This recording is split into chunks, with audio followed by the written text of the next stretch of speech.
alladzi kataba alaina as-siyam wa ja'ala lana syahra ramadhana sayyida syuhur wa anzala fihi al-qur'ana hudal linnasi wa bayyinatin minal huda wal furqan.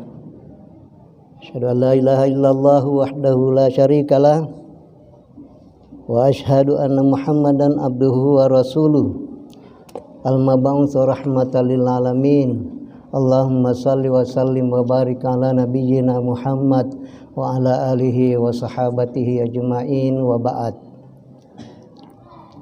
Wa qala Allah ta'ala fil Qur'anil azim, a'udzu billahi minasy syaithanir rajim. Inna anzalnahu fi lailatul qadar.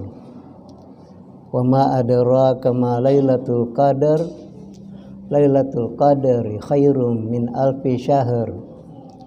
Shadaqallahul azim. Kaum muslimin muslimat jamaah tarawih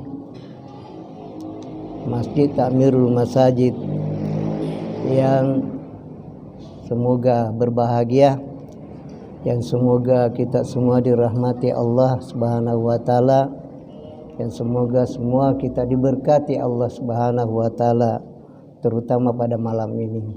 Insyaallah pembahasan kita pada malam ini adalah Al-Quran dan Lailatul Qadar. Quran dan Lailatul Qadar yang sungguh sangat terkait, sangat berhubungan. Dan insyaallah pada sesi malam ini kita batasi pada pembahasan Al-Quran, karena insyaallah sebentar pada sesi subuh kita akan lanjutkan dengan sesi Lailatul Qadar. Jamaah tarawih yang berbahagia, mengenai Al-Quran ada beberapa hal yang perlu terjelaskan. Mulai dari kenapa malam nuzul Quran disebut-sebut jatuh pada tanggal 17 Ramadan.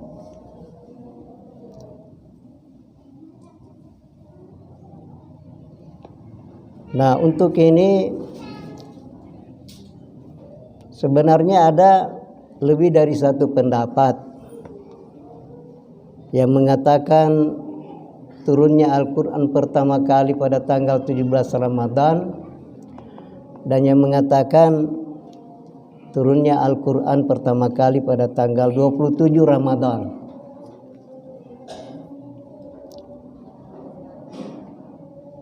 Yang mendasari semua itu adalah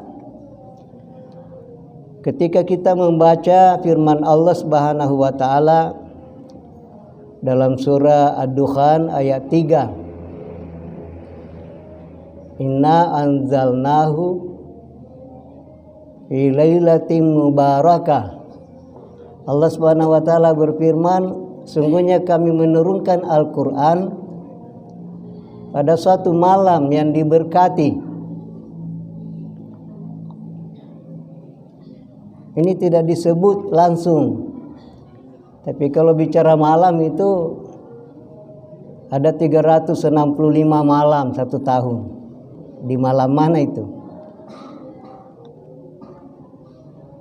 Dari situ kemudian nanti lebih sempit ketika disebut dalam surah Al-Baqarah pada ayat 185.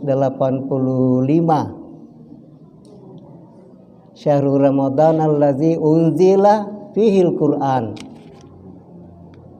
Bahwa Al-Quran diturunkan pada bulan Ramadan. Jadi mulai dari 12 bulan satu tahun itu mulai tersisi di bulan Ramadan. Tapi di bulan Ramadan ini ada 30 malam.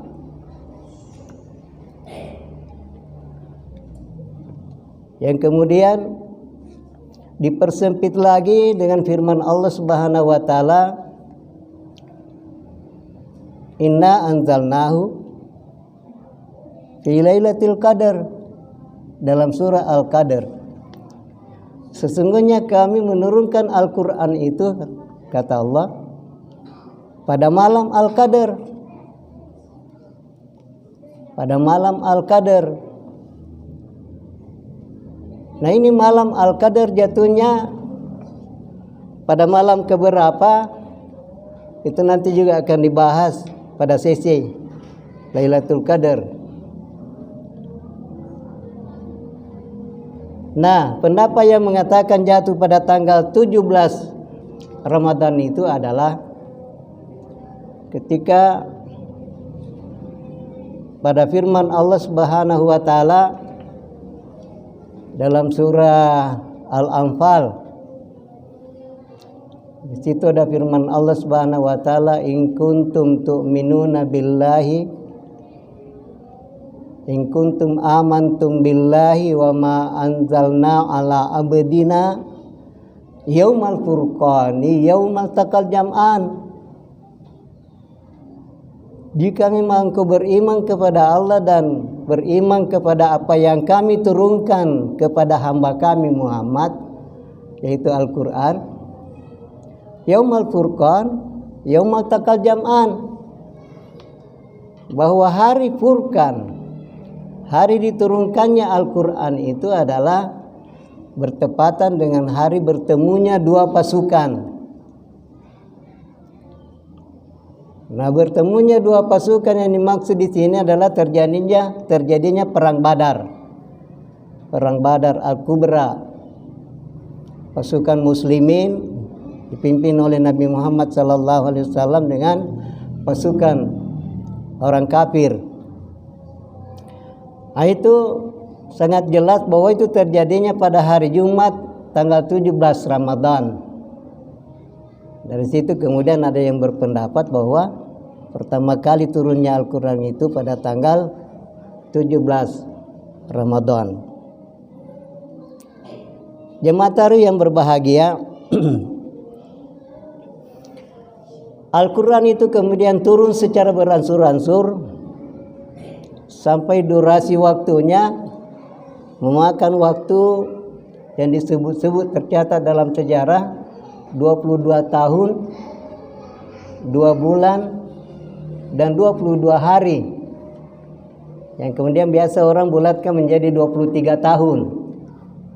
Hitungan yang lebih dekat 22 tahun, 2 bulan, dan 22 hari. Secara waktu turunnya Al-Quran ini kemudian dibagi kepada surah-surah Makkiyah dan surah-surah Madaniyah. Ya, kalau buka-buka Quran ada itu surah Makkiyah, surah Madaniyah, atau ayat-ayat Makkiyah dan ayat-ayat Madaniyah. Apa yang dimaksud dengan istilah ini? Ayat Makkiyah, ayat Madaniyah. Banyak orang yang sekedar memahami bahwa ayat Makkiyah itu ialah ayat yang turun di Mekah, dan ayat Madaniyah adalah ayat yang turun di Madinah. Banyak yang pahami seperti itu. Padahal yang sebenarnya yang dimaksud para ilmuwan, ayat Makkiyah itu adalah ayat-ayat yang turun kepada Nabi Sallallahu Alaihi Wasallam semasa di Mekah, sebelum hijrah ke Madinah. Semua ayat itu disebut ayat-ayat Makkiyah. Kemudian setelah Nabi Sallallahu Alaihi Wasallam hijrah ke Madinah, maka ayat-ayat yang turun selama itu disebut ayat-ayat Madaniyah. Sekalipun ayat itu nantinya turun di Mekah, karena Nabi Sallallahu Alaihi Wasallam setelah hijrah ke Madinah nantinya kan kembali lagi ke Mekah, dan masih beberapa ayat yang turun. Jadi ada beberapa ayat yang turun di Madinah, di Mekah, tapi namanya ayat Madaniyah karena waktu turunnya setelah Nabi Sallallahu Alaihi Wasallam berhijrah ke Madinah. Jamaah taruh yang berbahagia, Kemudian kita sekedar memahami kandungan atau isi Al-Quran. Isi Al-Quran yang kita sebut-sebut itu terdiri dari 30 juz. Salasuna ajza, 30 juz. Itu terdiri dari 6.236 ayat. 6.236 ayat. Itu juga menurut perhitungan yang lebih dekat. Yang kemudian disebut-sebut untuk membulatkan 6.666. Itu membulatkan angka seperti itu untuk memudahkan ingatan. Lebih dekat 6.236. Memang sangat mungkin terjadi perbedaan jumlah ayat karena cara menghitung para ulama kita yang bisa berbeda. Al-Fatihah saja itu ada perbedaan jumlah ayatnya. Ada yang mengatakan 6, ada yang mengatakan 7, ada yang mengatakan 8, dan ada yang mengatakan 9. Padahal itu juga tidak bertambah dan tidak berkurang, tapi menempatkan ayat itu di mana sehingga jumlahnya berapa, itu yang ada perbedaan di kalangan ulama, sehingga mengatakan berapa jumlah ayat Al-Fatihah itu berbeda-beda angkanya. Apalagi dengan jumlah surah yang 100, berapa surah? 114. Iya. Dan ulama dahulu telah mencoba menghitung, bukan sampai di jumlah ayat, tapi bahkan sampai ke jumlah kata-katanya, berapa kalimat dalam Al-Quran, dan bahkan berapa huruf. Jadi tercatat itu dalam catatan mereka, jumlah kata atau kalimat dalam Al-Quran itu ada 77.449 kata. 77.449 kata, itu kata. Kalau hurufnya ada 1.027.000 huruf. Dan ini jumlah seperti ini juga sangat rentang untuk kemudian berbeda-beda di kalangan ulama mufassir. Karena itu tadi cara perbedaan. Tapi jumlah huruf itu dari Imam Syafi'i di waktu itu sudah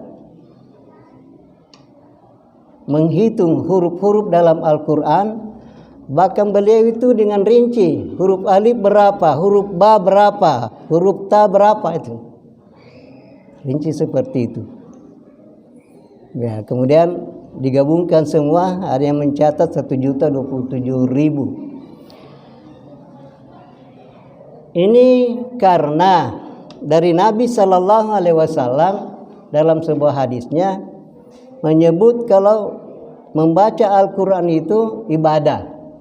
Al-muta'abadu bitilawatihi, membaca Al-Quran itu ibadah dan dipahalai huruf per huruf. Nabi bersabda, man qara'a harfan min kitabillah, siapa yang membaca dari Al-Quran satu huruf, kana lahu hasanah, baginya satu kebaikan, satu huruf satu kebaikan, dan setiap satu kebaikan asyru amsalihha, ada 10 pahala. Dan Nabi bilang, ma aqulu alif lam mim harfan, walakin al alifu harfan, wal lamu harfan, wal mimu harfan. Saya tidak mengatakan alif lam mim itu satu huruf, tapi alifnya satu, lamnya satu, mimnya satu, berarti 3 huruf. Itu kali 10. Nah, kalau cara menghitungnya seperti ini, kita bisa hitung membaca Bismillahirrahmanirrahim saja, itu di situ sudah ada 19 huruf. Kalau hitung-hitung. Nanti kalau tidak 19, bukan Bismillahnya salah, cara menghitungnya kita yang belum betul. Basmalah itu 19 huruf. Kalau ada yang baca Qul huwallahu ahad, di situ ada 9 huruf. Allah 11 huruf, Allahus Samad 9 huruf, lam yalid wa lam yulad ada 12 huruf, wa lam yakul lahu kufuwan ahad, di situ ada 15 huruf. Jadi kalau itu di total ada 47 huruf ditambah basmalah 19, ada 66 huruf. Qul huwallah saja 66 kali 10. Bagaimana kalau sampai khatam 1 juta, berapa tadi? 1 juta berapa tadi huruf? Lupa lagi. 1 juta 27.000 kali 10. Itu yang kemudian membuat kita berlomba-lomba mengkhatamkan Al-Quran 1 kali, 2 kali, mau berapa kali semampunya. Ada sampai 10 kali, ada kan? Dan ada orang mampu setiap hari 1 kali. Setiap hari khatam 1 kali. Dan diriwayatkan Imam Ahmad bin Hambal itu mampu mengkhatamkan Al-Quran 2 kali sehari. 2 kali sehari. Ya, itu kan ibadah. Itu di sekitar isi Al-Quran. Kemudian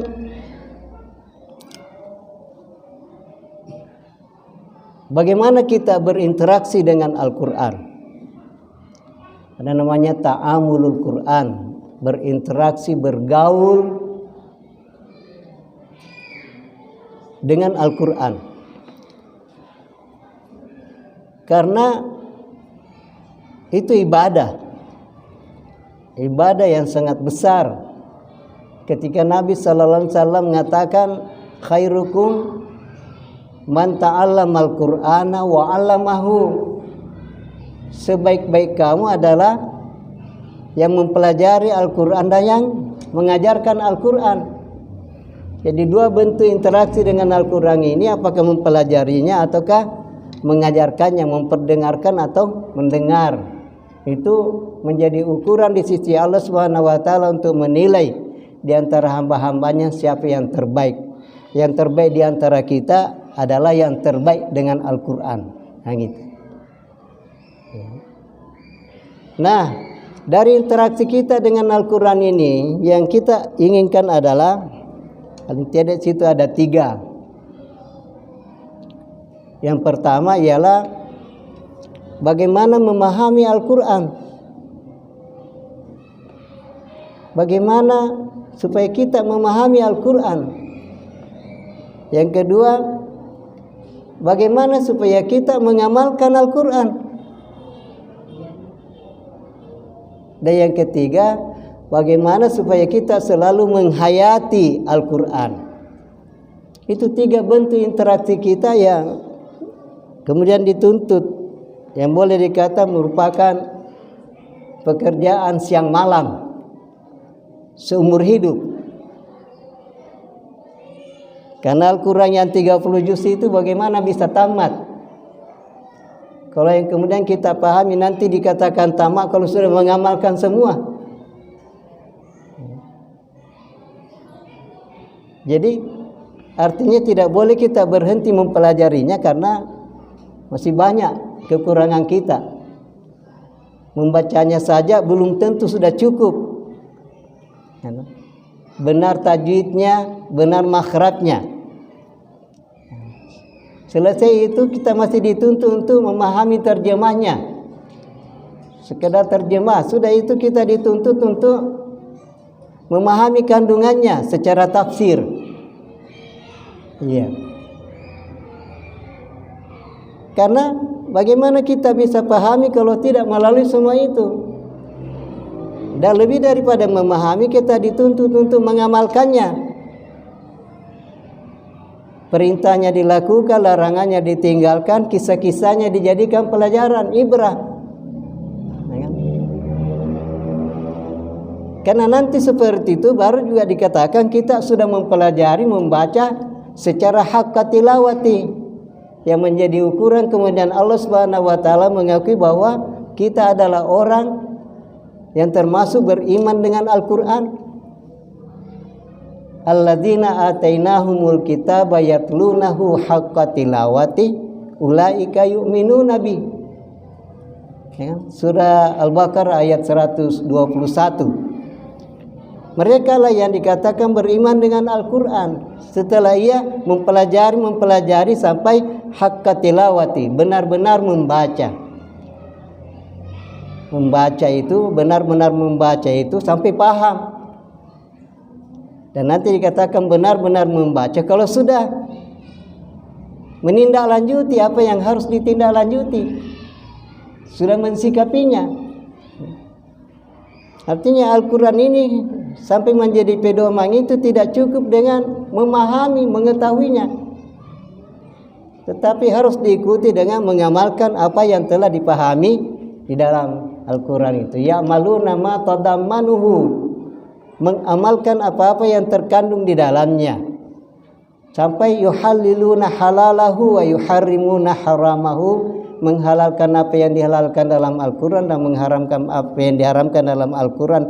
Baru itu yang dikatakan haqqa tilawati, kemudian Allah menyebutnya ulaika yu'minuna. Kita mau sampai ke situ. Pengamalan. Lebih daripada pengamalan, ada juga penting yang namanya tadabbur, penghayatan. Baik menghayati ayat-ayat yang kita baca maupun menghayati pengamalan-pengamalan yang kita lakukan sebagai tindak lanjut daripada pemahaman ayat terhadap Al-Quran. Untuk apa penghayatan itu?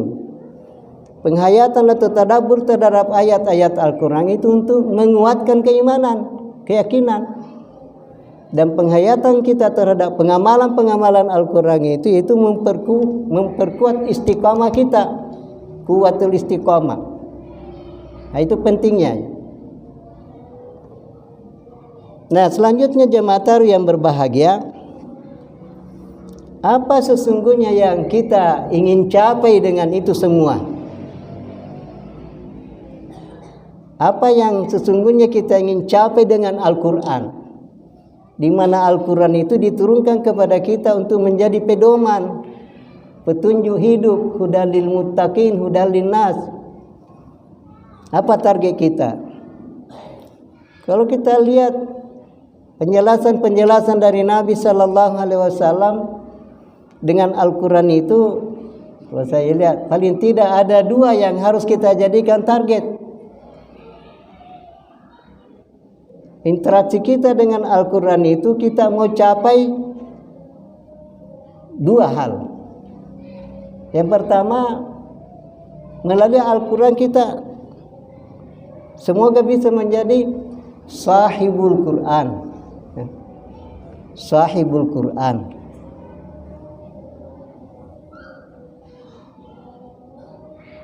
Sahabat Quran. Nanti kita bisa dikatakan sahabat Quran kalau memang selalu bersama Quran. Kalau jarang-jarang bersentuhan dengan Quran, belum bisa dikatakan sahabat Quran, sahibul Quran. Kenapa sahibul Quran? Karena dari Nabi sallallahu alaihi wasallam memerintahkan kita mempelajari Al-Quran. Iqra'ul Qur'ana, bacalah Quran, pelajarilah Quran. Fa innahu ya'ti yaumal qiyamati syafi'an li ashabihi. Kata Nabi SAW, karena sesungguhnya Quran itu akan datang nanti di hari kiamat menjadi syafi'an, peminta syafaat, li ashabihi, pada sahabatnya, pada temannya, pada yang selalu dekat dengannya. Jadi bagaimana kita menjadi sahabat Al-Quran, sahibul Quran, gitu? Supaya kita nanti menjadi orang yang termasuk dimintakan syafaat oleh Al-Quran. Apa itu syafaat? Syafaat itu boleh jadi mestinya orang itu menjadi penghuni neraka, tapi Al-Quran yang minta syafaat kepada Allah untuk membebaskan. Bebaslah dia dari neraka, kemudian masuk surga. Itu namanya syafaat. Ada lagi hadis yang selalu kita dengar mungkin dalam Ramadan ini. Dengan Ramadan ini disebutlah Nabi Al-Quran dan puasa. Dua-duanya akan memintakan syafaat kepada kita. As-siyamu wal Qur'anu yashfa'ani lil abdi yaumal qiyamah. Quran dan puasa keduanya akan meminta syafaat untuk hamba nanti di hari kiamat. Yaqulu siyam, di hari kiamat nanti berkatalah puasa, ay Rabb, ya Tuhan, mana'tul akla wasyahawat fasyafi'ni, akulah yang melarang dia, yang menahan, yang menghalangi dia dari makan dan hubungan keluarganya. Tidak makan, tidak minum, dan tidak berhubungan dengan keluarganya di siang hari. Fasyafi'ni, maka berilah aku kesempatan memintakan syafaat dia. Dalam waktu yang bersamaan, wa yaqulul Qur'an, dan Quran nanti juga akan berkata, ya Rabb, wahai Tuhanku, mana'tun nauma bil lail, aku yang selalu menghalanginya tidur di malam hari. Karena kita begadang membaca Al-Quran. Fasyafi'ni, kata Al-Quran, maka berilah aku kesempatan untuk memintakan syafaat dia. Dalam hadis dikatakan oleh Nabi SAW, fayusyaffa'ani, maka kedua Al-Quran dan puasa itu diberikan kesempatan syafaat, yang diterima permintaannya. Ini kita kejar, sehingga berinteraksi kita dengan Al-Quran ya tidak terbatas pada bulan Ramadan saja, sepanjang tahun dan seumur hidup kita, karena tidak ada tamat-tamatnya. Gimana kita bisa tamat? Terjemahnya saja mungkin belum tamat, apalagi tafsirnya, apalagi tadaburnya, ya kan? Nah, apa yang kita bisa amalkan? Tentu apa yang sudah kita pahami. Karena kita tidak boleh melakukan tanpa dasar ilmu, tanpa dasar pemahaman, karena itu dilarang. Wala taqfu ma laysa laka bihi ilmun. Itu satu target kita, agar Al-Quran meminta syafaat untuk kita. Yang kedua, target kita dengan Al-Quran adalah supaya kita juga ini bisa nanti tergolong sebagai ahlullah, keluarga Allah. Ada yang bisa menjadi keluarga Allah, dan itu melalui Al-Quran. Melalui Al-Quran. Kata Nabi SAW, inna lillahi ahlina minan nas, di hadapan sahabatnya, sesungguhnya bagi Allah itu punya keluarga dari kalangan manusia. Mendengar itu para sahabat heran, kita juga ini heran. Oh, ada keluarganya Allah. Apalagi yang menjadi keheranan di sini, kok keluarga Allah itu dari kalangan manusia, bukannya dari kalangan malaikat. Kok dari kalangan manusia? Ahlina minan nas. Dari keheranan para sahabat, kemudian mereka bertanya, manhum ya Rasulullah? Siapa mereka itu ya Rasulullah? Kala Nabi SAW menjelaskan, ahlul Quran hum ahlullahi wa khassatuhu, ialah ahli Quran. Mereka itulah keluarga Allah, dan mereka itu adalah orang-orang istimewa di sisi Allah Subhanahu wa taala. Ahli Quran, mereka itulah keluarga Allah, dan mereka itulah adalah orang-orang istimewa di sisi Allah Subhanahu wa taala. Karena ada yang disampaikan Nabi sallallahu alaihi wasallam seperti ini dalam hadisnya, itu adalah isyarat bahwa di antara hamba ini ada yang akan sampai mencapai derajat seperti itu. Dan setiap kita ini berpotensi, tergantung sedekat mana kita dengan Al-Quran, sejauh mana kita selalu belajar dan mengajarkan Al-Quran. Inilah yang kita mau kejar dengan Al-Quran. Dari kecil kita berquran sampai sekarang, dan kita semoga masih berquran terus sampai kita menjadi husnul khatimah. Demikian jemaat yang berbahagia, mudah-mudahan umur panjang Allah Subhanahu wa taala masih memperkenankan kita sampai sebentar subuh kita sambung dengan sesi Lailatul Qadar yang tidak terlepas daripada Al-Qur'an yang mulia ini. Hadanallah wa iyyakum ajma'in. Wassalamualaikum warahmatullahi wabarakatuh.